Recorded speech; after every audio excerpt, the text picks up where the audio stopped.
Today's story is about a church in Memphis that begins to experience very strange phenomena.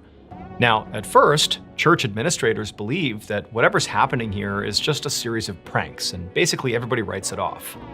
But one church staff decides to look more closely, and he discovers something much darker was going on there. But before we get into that story, if you're a fan of the strange, dark, and mysterious delivered in story format, then you've come to the right place because that's all we do, and we upload once a week. So if that's of interest to you, for the next several days, sneak into the Like Button's kitchen after hours and add increasingly large portions of food that they hate to their fridge and their pantry. Also, please subscribe to our channel and turn on all notifications so you don't miss any of our weekly uploads.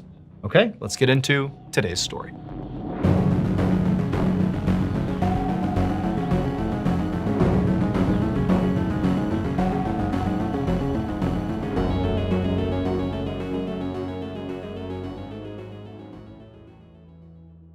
One morning in late February of 1982, a 42-year-old man named Sam Drash was standing inside of his office, which was inside of a United Methodist Church building in Memphis, Tennessee. And as he stood there, he was frustrated. His arms were crossed, and he was staring down at an empty bowl on his desk. So Sam was the headmaster of an elementary school that was inside of this church.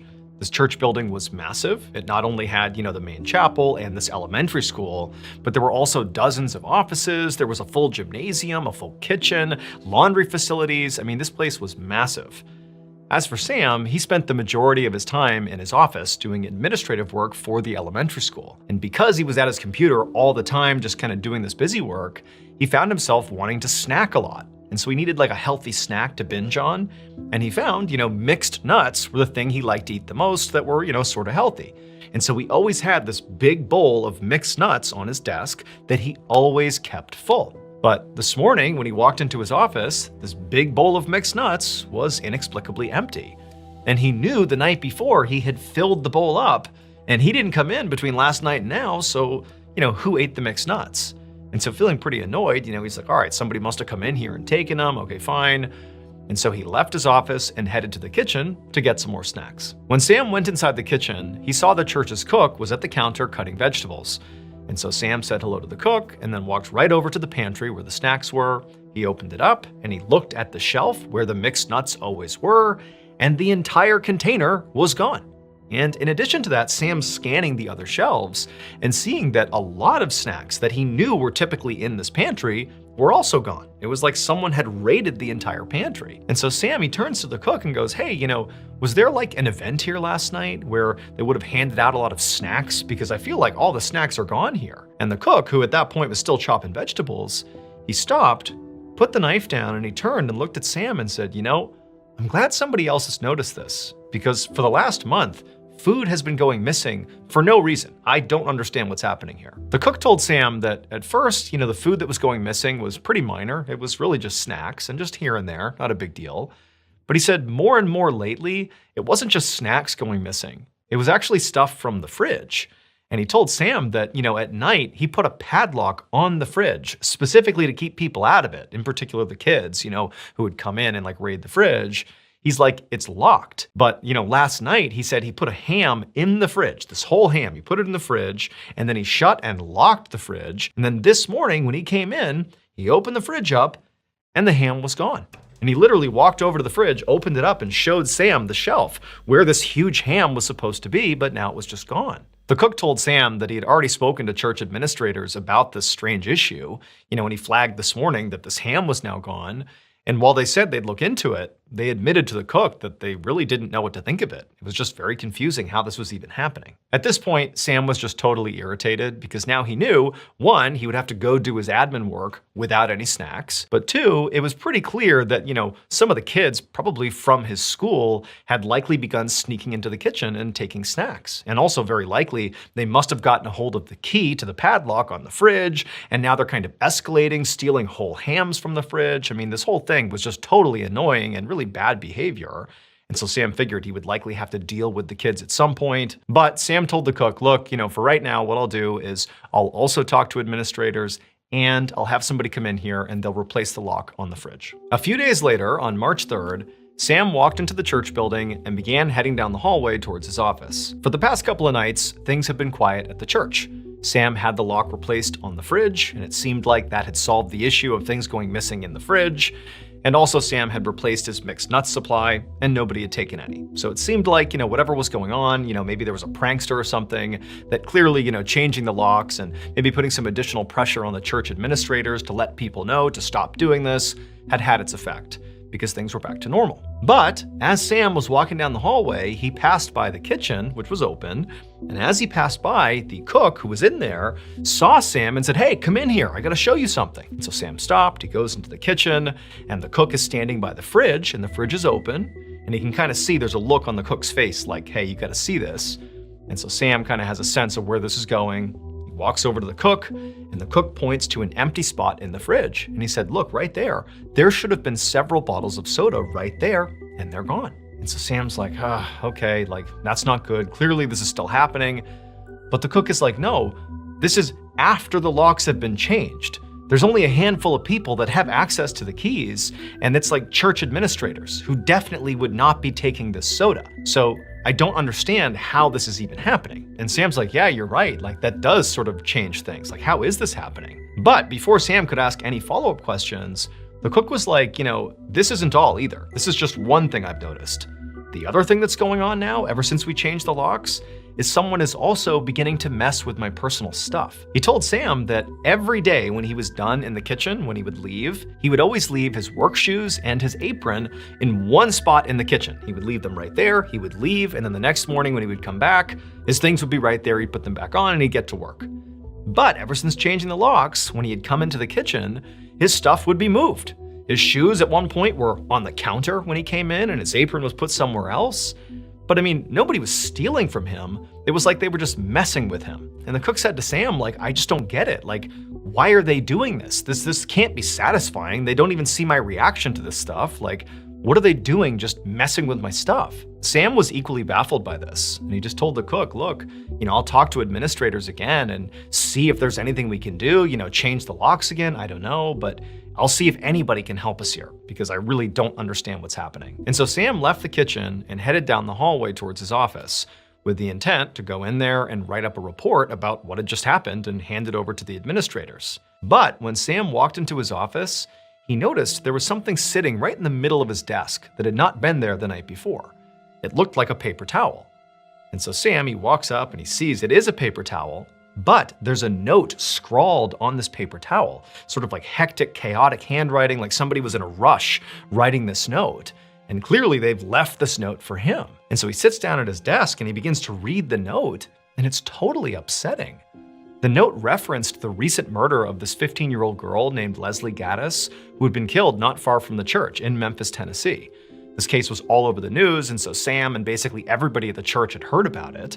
And so he's seeing that the note is referencing this girl, but more than that, the note insinuated that there was something in the church's attic that would change everybody's understanding of this murder case. And so Sam's like, is this a prank? Like an awful prank?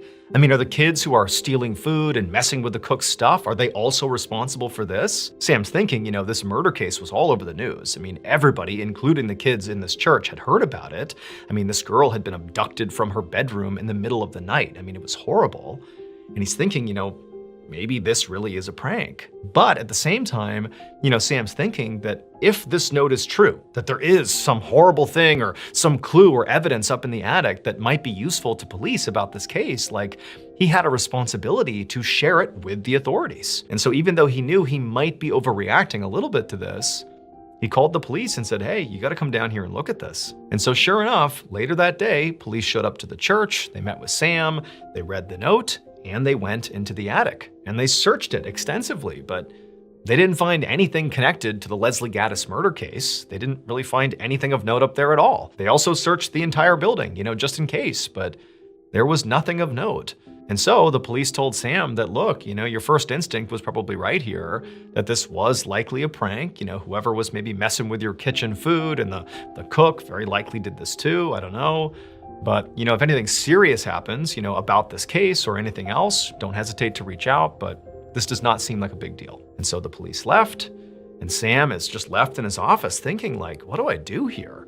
I mean, like, he didn't know who was messing with the stuff in the kitchen or the cook. He didn't know who had written this note. But it really started to seem like, somebody was up to something, or multiple people were. And he just wanted to understand why. Like, why is this happening?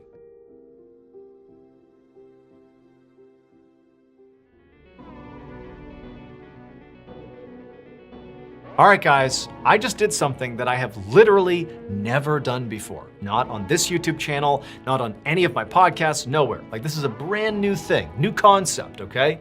Now, normally when I, tell stories, it's just me alone talking to a camera or, on stage, but it's just me talking to you. That's the style. That's the Mr. Ballin style, has been for years. But today, it's all gonna change because I interviewed a guest. That's right, we have a new concept called Storytime with Mr. Ballin, where I sat down with the one and only Tom Segura, one of the hottest comedians in the world right now. He's got Netflix specials and shows, mega famous, super cool guy, and an amazing storyteller in his own right.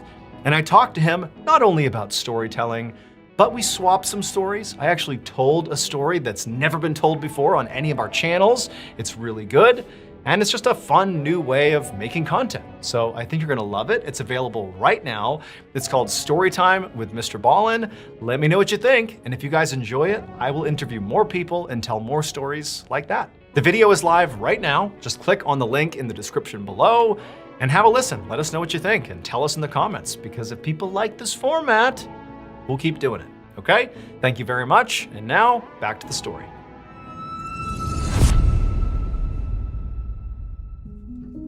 Over the next couple of weeks, food continued to go missing from the kitchen, despite locks being changed several more times. The church's cook continued to have his stuff messed with, and more notes, handwritten notes on various pieces of paper and paper towels, began popping up, not just on Sam's desk, but also on other church officials' desks. And these other church officials, when they got them, they were totally convinced that this had to be a prank. But for Sam, he just felt like, I don't know if this is a prank. It's not really funny. It isn't like the person doing it is really getting any big reaction. It's just kind of creepy and unsettling that somebody is, launching this bizarre campaign against the church. It didn't add up. But, even though this is all happening for weeks at this point, the final straw, at least in Sam's mind, happened the previous Sunday when he and his family were at church, and his son was sitting in one of the front pews, and he grabbed a Bible and he opened it up, and sure enough, a note tumbled out of the Bible. It was one of those handwritten notes on a paper towel, and again, it referenced the murder of Leslie Gaddis. And Sam's looking at his young child, his young boy, reading this note, being like, what's going on here? And Sam's like, this is totally unacceptable. It's one thing to be leaving these notes for adults to find, but now children are gonna be reading these notes? That's not okay. And so on March 17th, so roughly about a month and a half after all this strange stuff had begun happening in the church, Sam went to the maintenance crew of the church building and told them he wanted to set up a stakeout. Because by this point, Sam was starting to think, I don't know if just, some kid or kids from the elementary school are pranking the church. I mean, this has been going on for weeks now. It's sort of dark at this point with these notes that are being left all over the place. This doesn't really feel like just some kid. This actually feels like maybe an adult, maybe an outsider who's coming in to do this. For what reason, Sam didn't know, but he just felt like something's off here. And so his plan was basically he and the maintenance crew would stay in the church at night and literally hide and try to catch whoever this was, breaking in, doing this stuff in the act. By about 10 p.m. on March 17th, it was just Sam and the maintenance crew in their various hiding spots in the church, sort of centrally located so they could see the hallway that led to the kitchen, that led to Sam's office. They're all just kind of positioned, waiting. And so far, nothing had happened. I mean, the church was totally quiet. Everybody else had left for the night. It was just Sam and the maintenance crew. They're just kind of twiddling their thumbs, waiting to see what would happen. And at some point, the maintenance crew, they got really bored because there really was nothing happening. I mean, Sam was super motivated, but the maintenance crew's like, I don't know, I don't really care about any of this stuff. And so one of them decided to just, stretch his legs and just walk around the church, just to do anything other than sit here with nothing happening. And so he got up and he walked down the hallway and he's kind of looking in each room and there's nothing going on. And as he was walking towards the nursery at the end of the hallway, he heard some movement coming from behind him. He turned around and he thought it was, one of the other maintenance workers or Sam, but no, he saw a light come on in the kitchen. And so thinking, oh my goodness, maybe I've caught this person in the act, he charges down the hallway, he goes into the kitchen, and he can't believe what he sees. It would turn out everybody had it wrong about what happened to 15-year-old Leslie Gaddis. She really was, several months earlier, literally taken from her bedroom in the middle of the night, taken out of her house. But she wasn't murdered. Everybody thought she had been, and the news acted like she had been, but she hadn't been. Instead, her kidnapper, 42-year-old Ernest Stubblefield, had taken her in the middle of the night and brought her to this church and had been holding her in the church's attic for the last 119 days. And during that time, Ernest had her at knife point and basically watched her near 24/7 to make sure she wouldn't escape. And the whole time he's telling her, don't worry, I'm gonna get ransom for you, and as soon as I do, you'll be allowed to leave. But Leslie began to realize that ransom was not materializing, and it didn't really seem like Ernest had much of a plan, and eventually he would just have to get rid of her. And so she knew, like, if she didn't save herself, she was likely gonna get killed. And so in the rare moments where Leslie was not being watched by Ernest, like for example, when they were down in the kitchen and getting food after hours, they critically had been listening the whole time, and they would hear when the locks had been changed on the fridge, and they would see where the keys were being hid, and they would just sneak down, get the keys, open the fridge up, and they would eat. Well, when they were doing that, Leslie made a point of not just taking a little food for she and Ernest, but she would take a ton of food, like way more than two people would need, and she would tell Ernest, oh, it's just because, it's more for us. But really what she was doing was trying her best to signal to the people in the church that something weird's going on here, huge portions of food are going missing. And then also she would, move around the cook's stuff, his shoes and his apron. And then in the very rare moments where she truly wasn't being watched, she would run off, grab a paper towel and scrawl things like, my name is Leslie, I'm in the attic, and leave them on people's desks, hoping that that would finally get somebody's attention. But unfortunately, pretty much everybody in the church thought it was a joke, except for Sam. However, when he contacted the police and told them, like, hey, I got this note that sort of suggests that maybe Leslie is being held in the attic, well, they went up there and they searched the attic, and they didn't find her because Ernest had found a special crawl space in the attic that nobody knew about. And so she was just feet away from police, but they didn't know she was up there. But luckily, Sam did not stop. He continued to question what was happening, continued to think all this stuff was super weird. And so eventually he has this stakeout. And that maintenance worker, after being so bored, was doing his loop, saw the light come on in the kitchen, goes in the kitchen, and what does he see? But Leslie Gaddis, alive in the flesh, standing right there. She saw him, Ernest is right behind her, and she just made a run for it and literally dove into the maintenance worker's hands, just praying that he would not run away because Ernest was sure to grab her and do something to her. But the maintenance worker, he grabbed Leslie, Ernest took off running, and he would eventually be caught. Ernest was convicted of kidnapping and sentenced to 20 years in prison. As for Leslie, she was hailed as a hero for saving herself, and she would go on to become a successful lawyer who would serve on the board of the Commission on Missing and Exploited Children. Thank you so much for watching. Let me know what you thought of today's episode in the comments. And remember, we have hundreds of videos for you to binge right now. But if you're looking for a recommendation from me of that one video that's worth your time, well, it's this one right here. So give it a watch. All right, until next time, see ya. In today's episode, I'm gonna tell you two stories. The first story you're gonna hear is about this village in Africa where people keep turning up dead and nobody knows why until they do a stakeout. And the second and final story you'll hear is about this remote island in the Arctic region of northern Canada where these indigenous hunters make a truly disturbing discovery. But before we get into today's stories, if you're a fan of the strange, dark, and mysterious delivered in story format, then you've come to the right place because that's all we do, and we upload once a week. So if that's of interest to you, please offer to do the like button's grocery shopping, but don't tell them you've squirted an entire bottle of lime juice into their fresh milk. Also, please subscribe to our channel and turn on all notifications so you don't miss any of our weekly uploads. Okay, let's get into today's stories.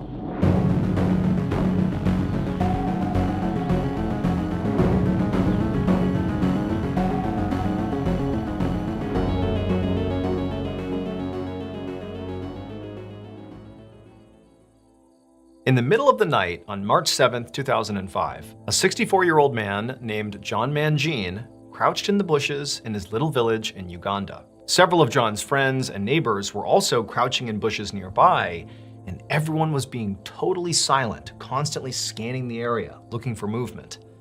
But so far, nothing had happened, and everyone was totally exhausted and terrified. So John had been around for a long time.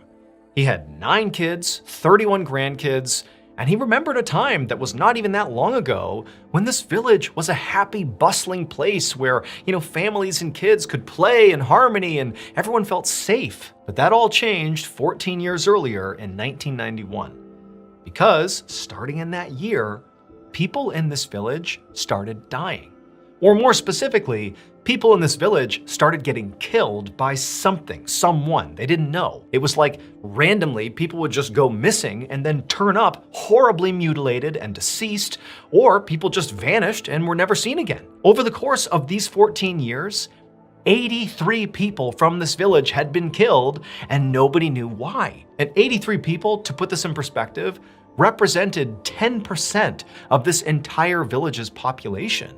This was so widespread that everybody in John's village personally knew someone who had been killed by whatever was plaguing this village. And at some point, the people in this village began to think that clearly a demon is responsible for this. I mean, this is so pervasive that this can't be an animal or a person. This is like, God's will or something, or this is, the devil's will. We don't know, but it's supernatural. Like, we can't control this. It just is a part of living here. And so literally this village, the people here, had just grown to accept that, sometimes people just turn up mutilated and dead. There's nothing we can do about it. We just got to live with it. But John, he personally knew several people who had been killed, and he never took the stance of, well, it's supernatural and we can't do anything about it. John's like, no, we need to look into this. There's gotta be an actual explanation for what's happening here. And so finally, in 2005, the tipping point was a little boy went missing in the village one morning. And for John, he has all these grandkids, including a bunch of little boys, and he saw this little boy go missing and, he was never found again.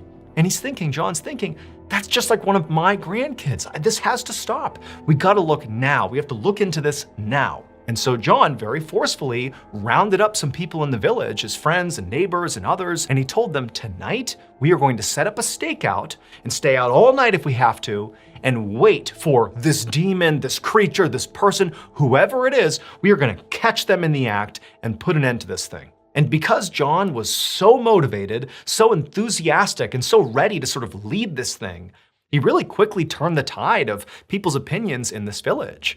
It's like they went from being, we can't do anything about it, to, you know what, yeah, let's put an end to this thing. And so sure enough, that night, John and all these people he had got together for this stakeout, they headed to this area in their village called the Butchery. They had named it that because the majority of the 83 people who had been killed and mutilated and, turned up dead, they were either found roughly in that area, or that's where they were last seen before they vanished.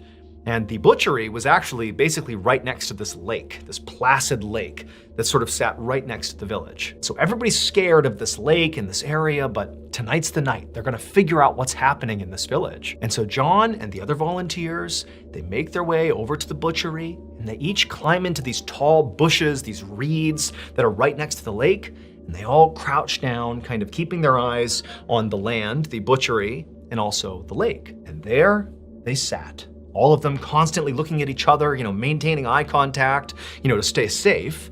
And they're looking at each other, they're looking at the water, the black water that's totally still, and there's nothing on land, it's still, it's silent. And for hours, they just sat there nervously watching, waiting for something to happen. They didn't know what it was gonna be. They didn't know if, one of the volunteers in the stakeout was suddenly gonna be ripped away by this demon or whatever it was. But all night, on this first night of the stakeout, they're waiting and watching on edge, and nothing happens. And so John the next morning says, we've got to do it again. We got to go back out there and do another stakeout because we know there's something out there. And so sure enough, night 2 rolls around, and now they have even more volunteers. They're motivated, they're out there in the bushes, waiting, watching the lake, watching the land, but nothing happens again. And this cycle continues for 4 more days where nothing happens. John is rallying people every night to keep going back out there, But the group is getting more and more tired. I mean, they're staying out all night. It's also sort of deflating to realize that, you know what, it looks like we don't have control over whatever's happening here. Like, we can't catch this thing. We don't even know what it is. And so after 6 days of this, where they have seen nothing, no one's been taken, no one's been killed, it's been totally quiet in the village, John rallies the people one more time. He goes, one more night, give me one more, I know we're gonna catch something. And so he got the village to kind of agree to go out for one more night. And this night, unlike the others, John decided to do something different to try to sort of entice, whatever this creature or person or whoever it was, whatever it was, to entice them out of hiding. He and the villagers strung up all this organ meat in the trees right near the butchery, believing that, whoever was killing these people was seeking their meat. And so they put meat up in the trees. And so that night, the 7th night, John and the others, after putting their organ meat in the trees, they crouch down in the bushes, waiting and watching. And it's silent and it's dark.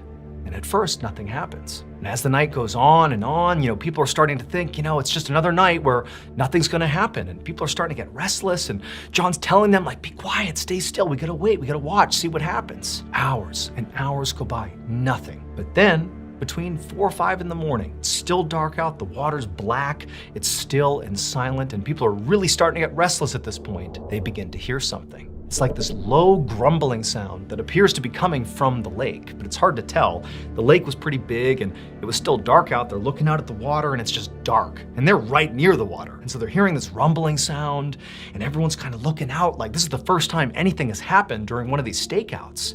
And John, he's telling them, stay down, stay quiet. And they're looking out at the water, and it's still. But this rumbling, growling sound, it starts getting louder and louder and louder. It's so loud at a certain point that John, he can feel his body literally trembling from the sound. And as that begins to happen, even with the minimal light, they're looking out at the black water, and they notice ripples on the surface of the water. Something's moving in the lake. And so everybody's looking and waiting, everyone's scared. John looks over at the other people who are in the other set of bushes right near him, and he can see their eyes are wide, they're terrified, but everyone's looking out at the water. And then eventually this massive, dark silhouette emerges from the lake, and this loud growl fills the air and everyone's frozen, and then whatever it is charges towards John. But it doesn't go after John. This huge creature runs past John and bites down on the meat dangling from the trees. But the meat, they had placed hooks in the meat like a trap. And as soon as this thing bit onto the meat, it got snared in one of the traps and it couldn't move. And John, who had been waiting for this moment, even though he has no idea what's happened here, he knew he needed backup. And so he got up and sprinted into the village and began screaming for everyone to come out here and help us. And so 50 villagers came pouring out of their homes, and they all descended on the tree with all the organ meat and this huge creature dangling and thrashing from the trap. And they suddenly realized that what had been plaguing their village was not a demon. It was instead the largest saltwater crocodile ever found in Uganda. This crocodile was 16 feet long, over 2,000 pounds. I mean, this thing is massive. And for 14 years, this crocodile had been sneaking into the village, grabbing people, and dragging them back to the lake. And nobody had seen it. Or more specifically, anyone who had seen this crocodile, this beast, did not live to tell the tale. Authorities were quickly called to the village, and they wouldn't allow the villagers to kill this crocodile as much as they wanted to. Instead, the crocodile was relocated. Last year, we launched a brand new podcast here at Ballin Studios called Redacted: Declassified Mysteries with Luke LaManna. And so far, you guys have loved it. And in case you haven't heard, we also launched a YouTube channel for Redacted, where you can not only listen to these episodes, but also watch the beautiful animations we've done for each of these episodes. That channel already has 150,000 subscribers, and it's growing really quickly, and there are hours of content available right now for you to binge. New uploads to this YouTube channel will be every single Tuesday. All you have to do is look up @Redacted Mysteries on YouTube, and I'll also be putting a link in the description below. Wondery Plus subscribers can also watch Redacted on the Wondery app. Okay, back to the stories.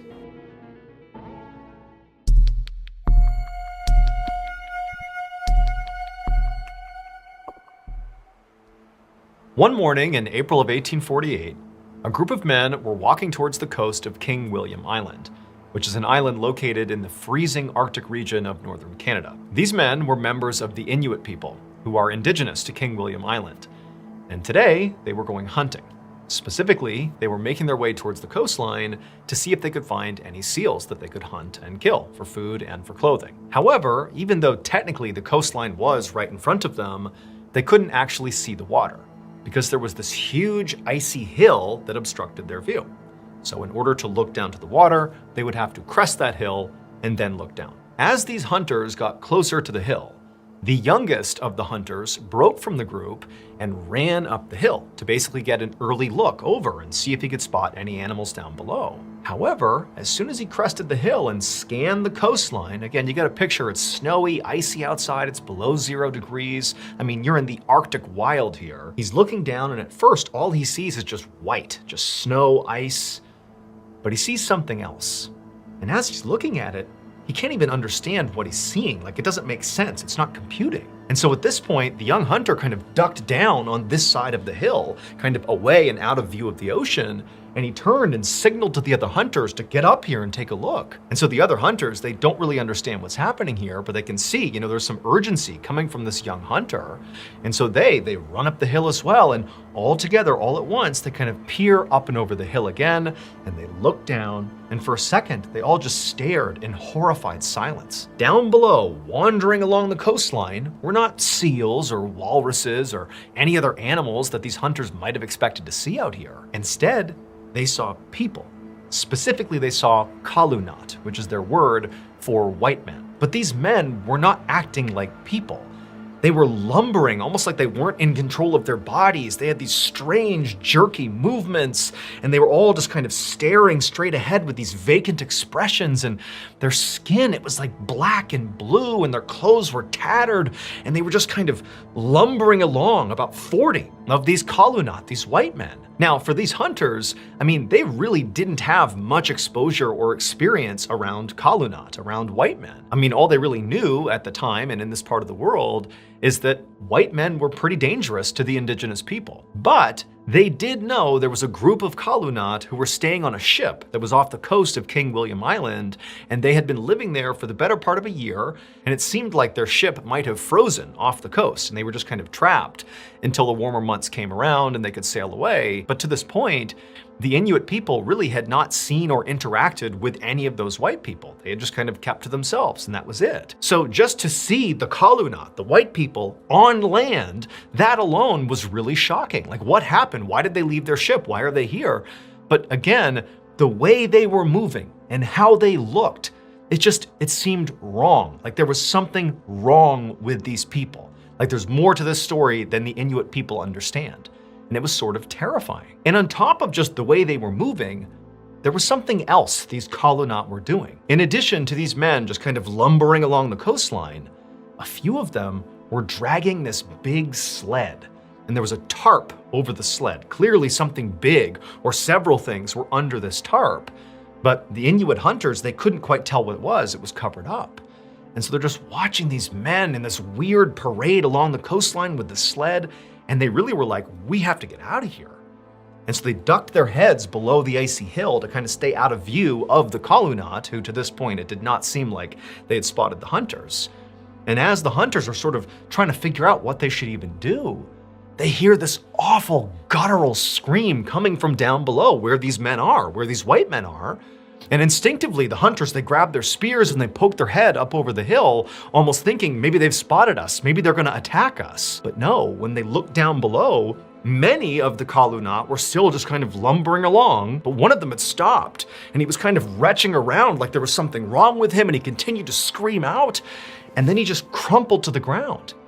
But the other white men, it was like they didn't even react to it, except for the men pulling the sled. They pulled the sled right up alongside this man who had just fallen to the ground after screaming, and they just sort of nonchalantly pulled back the tarp, revealing all sorts of bodies on the sled.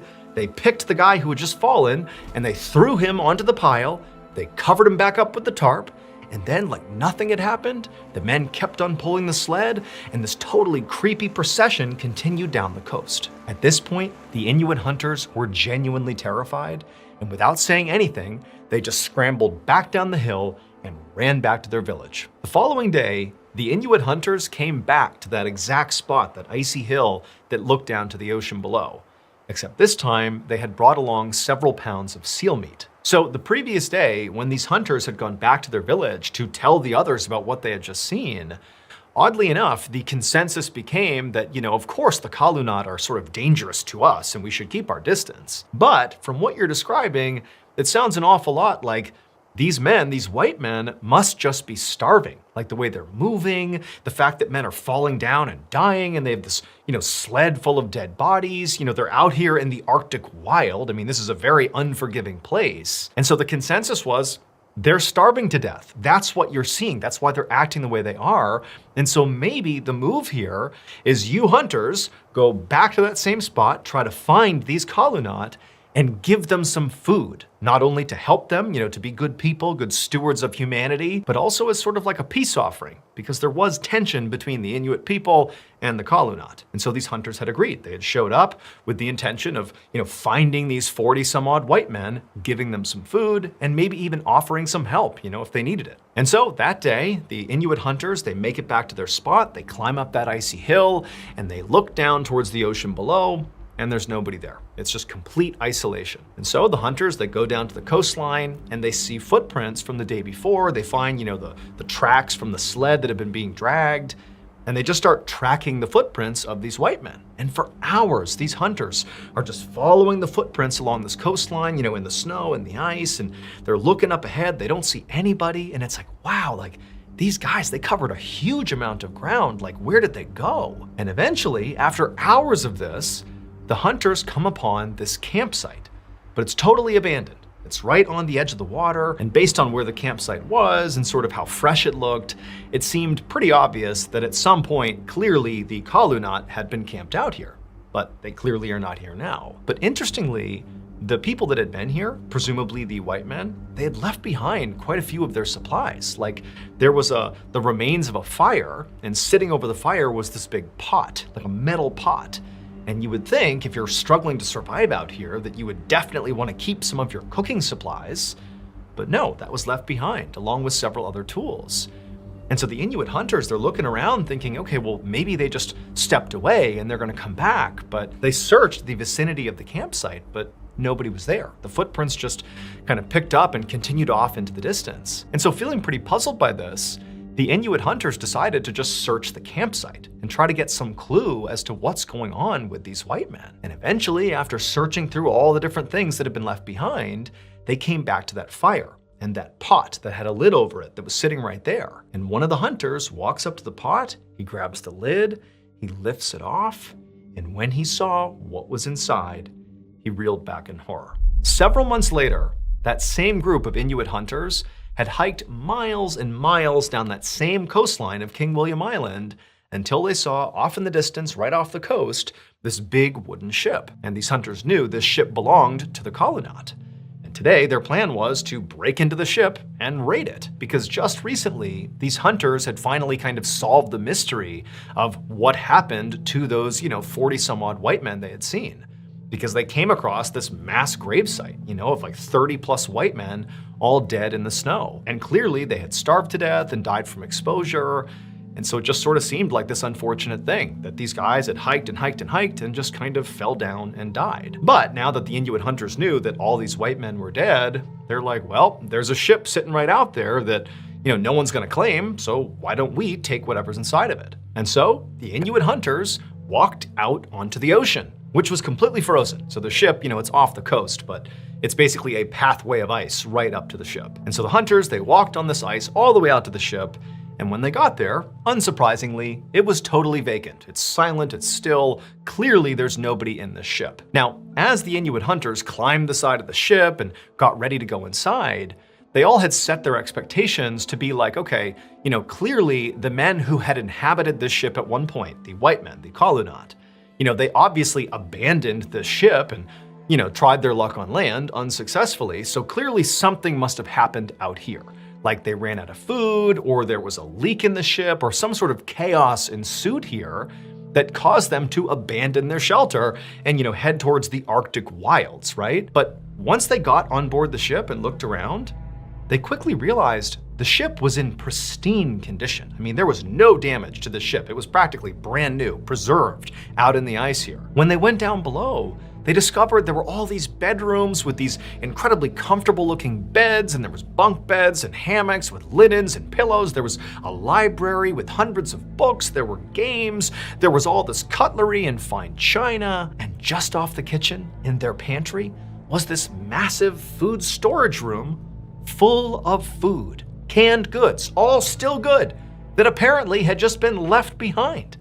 And so the Inuit hunters, they're thinking like, how is this possible? What caused these white men to abandon their ship, which presumably was perfect, pristine, provided much better shelter, and also they abandoned all their food, like they clearly weren't starving. So what happened?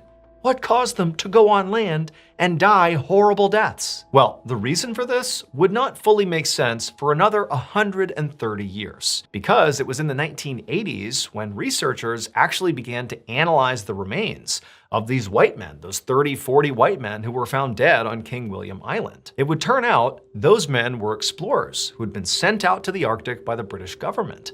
And they had been well outfitted when they were sent out on their journey. I mean, they were given that incredible ship, and they were given all these supplies, including a whole bunch of canned food items. However, what these explorers didn't know is that their canned food had become tainted with lead. And so as they slowly were eating all these canned food items, they were slowly poisoning themselves.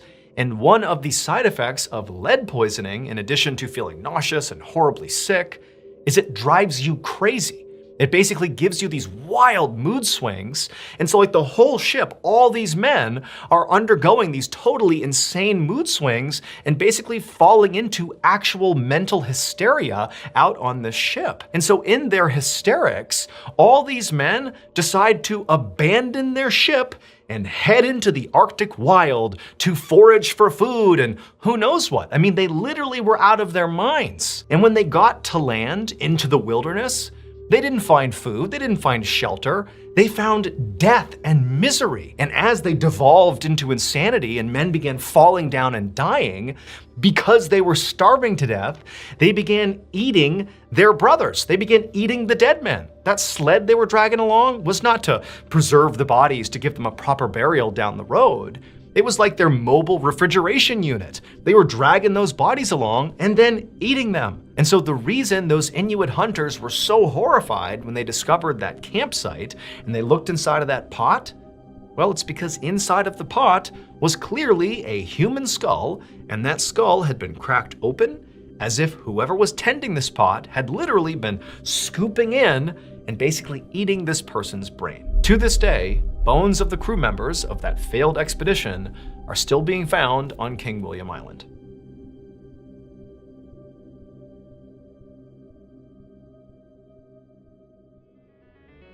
Thank you so much for watching. Let me know what you thought of today's episode in the comments. And remember, we have hundreds of videos for you to binge right now. But if you're looking for a recommendation from me of that one video that's worth your time, well, it's this one right here. So give it a watch. All right, until next time, see ya.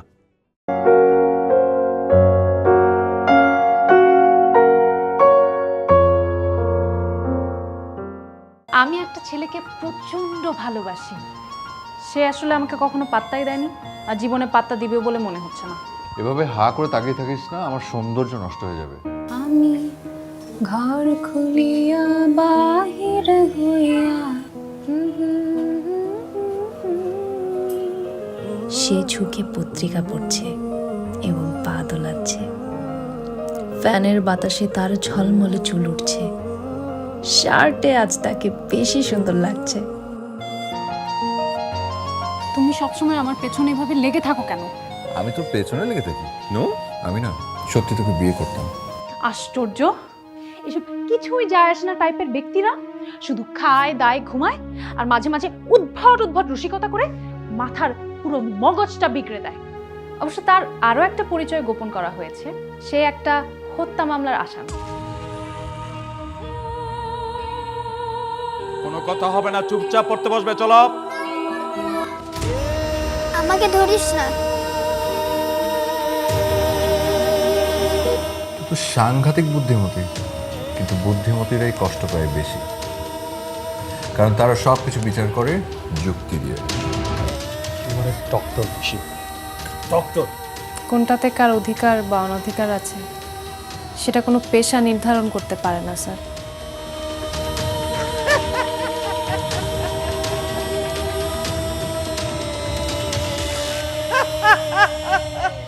না না, আমি এসব কিছু আর এখন ভাবতে পারছি না।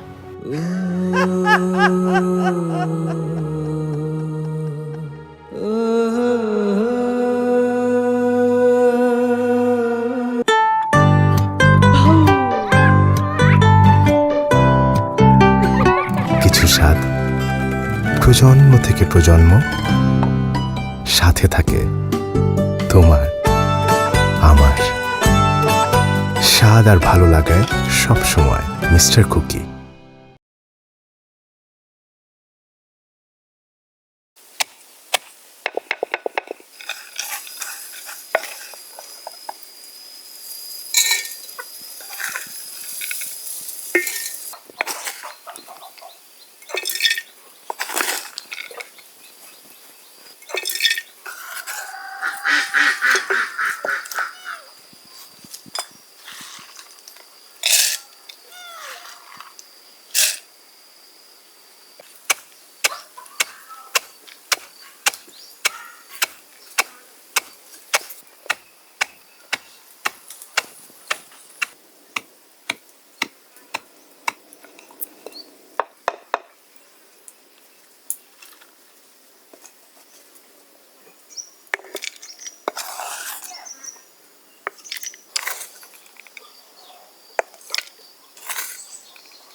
সবাই সুবিধা নিতে আসে না, যে ভালো লাগলো হাত ধরলাম, আর ভালো লাগলো না তো হাত ছেড়ে দিলাম।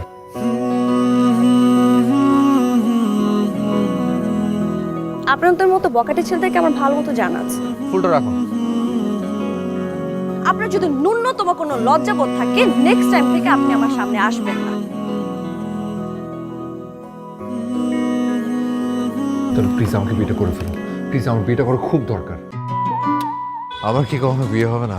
মা, এগুলো কি রান্না করো? এগুলো কোনো রান্না হলো? রুচির কোনো সমস্যা হচ্ছে? আপনার বয়সটা? আচ্ছা, আপনার কেমন মেয়ে পছন্দ? আবার যে কোনো ধরনের মেয়ে হলেই চলবে। পাচি কখন আসবে? আমাকে পাত্রী মনে হয় না। নিজের বিয়ে ঠিক করতে হবে না? Will you marry me please? ভালোবাসা নয় চলো না, আপনাকে যা বলাটা আমি ফোনই বলে দিয়েছি। যাব না। সবাই হাত ছেড়ে দেয় না, অনেকে হাতটা শক্ত করে ধরে রাখার জন্য আসে। একবার বিশ্বাস করে দেখতে পারেন। আপনার মতো ছেলেদেরকে কেউ বিয়ে করা তো দূরের কথা, কেউ প্রেমই করবে না। কখনো ছেড়ে তোকে যাব না। আমার 20। আমারও 20। হয়ে গেল 1 লিটার। আমাদের জন্য নিস। 60 টাকা কিভাবে হবে? হবে হবে। এই দামেই ডাবল ফুটি হবে। রান আপ মাত্র 7 টাকায় 2 লিটার, তাই চলবে ডাবল ফুটির তোলপাড়। এবার সবাই মিলে হবে।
দেখো তো এই শাড়িতে আমাকে কেমন লাগছে?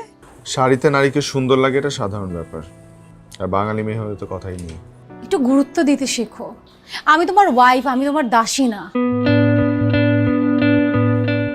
পুরুষ মানুষ কি শুধু রাতেই নারীর অস্তিত্ব খুঁজে পায়?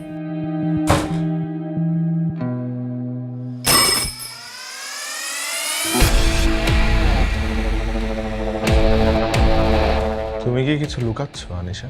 তুমি আমাকে সন্দেহ করছো? আজ রাতে অনুরমে ঘুমানোর কারণ কি? কাকে মেরে তুমি এখানে ফেলে রেখেছো? আর তুমি তুমি আমার উপর দোষ চাপানোর চেষ্টা করছো? হ্যাঁ, ও যে মারা গেছে তুমি কিভাবে জানলে? তুমি যদি এখন কোনো ভুল করে থাকো আমাকে বলো, আমরা কোনো না কোনো একটা ব্যবস্থা করে নিব। বলো।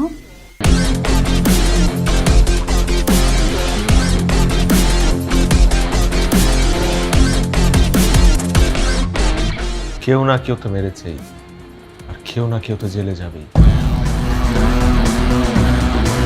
ওর হাত জুটা, এর মানে তুমি খাবারে বিষ মিশিয়েছো এবং তুমি ডাইনিং টেবিলে এতক্ষণ খেতে আসোনি কারণ আমি যাতে তোমার জন্য ওয়েট করতে করতে সেই খাবার খেয়ে ফেলি এবং ওই খাবার খেয়ে আমার মৃত্যু হয়।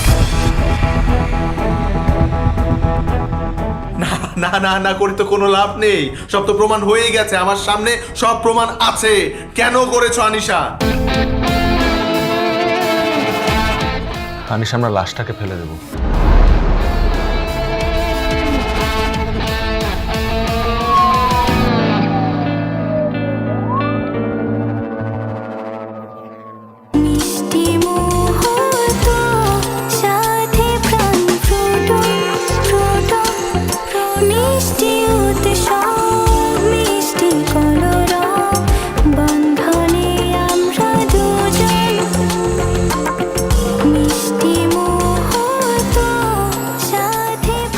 মিষ্টি দেশের সুস্বাদু আম থেকে তৈরি হয় প্রাণ ফ্রুটো, যা নিমিষেই সব মুহূর্তকে বানায় এমনই মিষ্টি। মিষ্টি মুহূর্ত, সাথে প্রাণ ফ্রুটো।